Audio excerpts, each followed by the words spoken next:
लक्ष्मी नारायण बहुत भोला लड़का था। वह प्रतिदिन रात में सोने से पहले अपनी दादी से कहानी सुनाने को कहता था।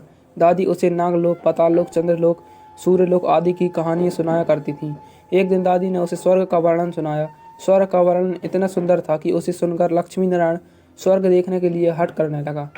दादी ने उसे बहुत समझाया कि मनुष्य स्वर्ग नहीं देख सकता, किंतु लक्ष्मी नारायण रोने लगा।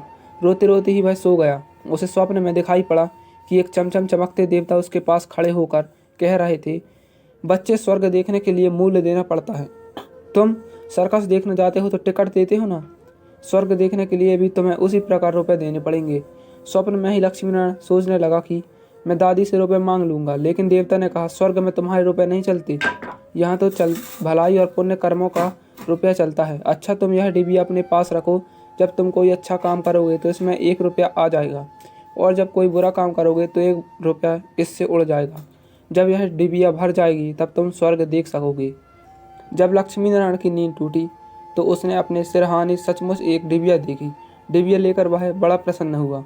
उस दिन दादी ने उसे 1 पैसा दिया। पैसा लेकर वह घर से निकला। एक रोगी भिखारी उससे पैसा मांगने लगा। लक्ष्मी नारायण भिखारी को बिना पैसे दिए भाग जाना चाहता था। इतने में उसने अपने अध्यापक को सामने से आते वक्त देखा। उसके अध्यापक उदार लड़कों की बहुत प्रशंसा करते थे। उन्हें देखकर लक्ष्मी नारायण ने भिखारी को पैसा दे दिया। अध्यापक ने उसकी पीठ ठोकी और बहुत प्रशंसा की। घर लौटकर लक्ष्मी नारायण ने वह डिबिया खोली, किंतु वह खाली पड़ी थी। इस बात से लक्ष्मी नारायण को बहुत दुख ही हुआ। वह रोते रोते सो गया। सपने में उसे वही देवता फिर से दिखाई दिए और बोले, तुमने अध्यापक से प्रशंसा पाने के लिए पैसा दिया था, सो प्रशंसा मिल गई, अब रोते क्यों हो? किसी लाभ की आशा से जो अच्छा काम किया जाता है वह तो व्यापार है, वह पुण्य थोड़ी है। दूसरे दिन लक्ष्मी नारायण को उसकी दादी ने 2 आने पैसे दिए। पैसे लेकर उसने बाजार जाकर 2 संतरे खरीदे। उसका साथी मोतीलाल बीमार था। बाजार से लौटते समय वह अपने मित्र को देखने उसके घर चला गया। मोतीलाल को देखने उसके घर वैद्य आए थे। वैद्य जी से दवा देकर मोतीलाल की माता से कहा, इसे आज संतरे का रस देना। मोतीलाल की माता बहुत गरीब थी। वह रोने लगी और बोली, मजदूरी करके पेट भरती हूँ। इस समय बेटे की बीमारी में कई दिनों से काम करने नहीं जा सकी। मेरे पास संतरे खरीदने के लिए 1 पैसा भी नहीं था। लक्ष्मी नारायण ने अपने दोनों संतरे मोतीलाल की माँ को दिए। वह लक्ष्मी नारायण को आशीर्वाद देने लगी। घर आकर जब लक्ष्मी नारायण ने अपनी डिबिया खोली तो उसमें 2 रुपए चमक रहे थे। एक दिन लक्ष्मी नारायण खेल में लगा था। उसकी छोटी बहन वहां आई और उसके खिलौनों को उठाने लगी। लक्ष्मी नारायण ने उसको रोका। जब वह नहीं मानी तो उसने उसे पीट दिया। बेचारी लड़की रोने लगी।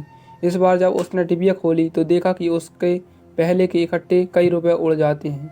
उसे बड़ा पश्चाताप हुआ। आगे से उसने कोई बुरा काम नहीं करने का पक्का निश्चय कर लिया।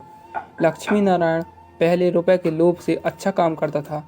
धीरे धीरे उसका स्वभाव ही अच्छा करने का हो गया। अच्छा काम करते करते उसकी डिबिया रुपयों से भर गई। यह स्वर्ग देखने की आशा से प्रसन्न हुआ। उस डिबिया को लेकर वह अपने बगीचे में पहुंचा। लक्ष्मी नारायण ने देखा कि बगीचे में पेड़ के नीचे बैठा हुआ एक बूढ़ा साधु रो रहा है। वह दौड़ता हुआ साधु के पास गया और उससे बोला, बाबा, आप क्यों रो रहे हैं? साधु बोला, बेटा, जैसी डिबिया तुम्हारे हाथ में है वैसी एक डिबिया मेरे पास थी। बहुत दिन परिश्रम करके मैंने उसे रुपयों से भरा था। बड़ी आशा थी कि उससे रुपयों में स्वर्ग देखूंगा, किंतु आज गंगा जी में स्नान करते समय वह डिबिया पानी में गिर गई। लक्ष्मी नारायण ने कहा, बाबा, आप रो मत, मेरी डिबिया भी भरी हुई है, आप इसे ले लो। साधु बोला, तुमने इसे बड़े परिश्रम से भरा है, तुम्हें इसे देने से दुख नहीं होगा? लक्ष्मी नारायण ने कहा, मुझे दुख नहीं होगा बाबा, मैं तो लड़का हूँ, मुझे अभी पता नहीं कितने दिन जीना है। मैं तो ऐसी कई डिबिया रुपए इकट्ठे कर सकता हूँ। आप बूढ़े हो गए हैं, आप अब दूसरी डिबिया पता नहीं भर पाओगे या नहीं। मेरी डिबिया आप ले लीजिए। साधु ने डिबिया लेकर लक्ष्मी नारायण के नेत्रों पर हाथ फेर दिया। लक्ष्मी नारायण के नेत्र बंद हो गए। उसे स्वर्ग दिखाई देने पड़ने लगा। ऐसा स्वर्ग, सुंदर स्वर्ग की दादी जी ने स्वर्ग का वर्णन किया था। वह वर्णन तो स्वर्ग के एक कोने का भी ठीक वर्णन नहीं था। जब लक्ष्मी नारायण ने नेत्र खोला तो साधु के बदले स्वप्न में दिखाई पड़ने वाला वही देवता उसके सामने प्रत्यक्ष खड़ा था। देवता ने कहा, बेटा, जो लोग अच्छे काम करते हैं स्वर्ग उनका घर बन जाता है। तुम इसी प्रकार जीवन में भलाई करते रहोगे तो अंत में स्वर्ग में पहुंच जाओगे। देवता इतना कहकर वहीं अदृश्य हो गए। दोस्तों वीडियो अच्छा लगा हो तो वीडियो को लाइक जरूर करना।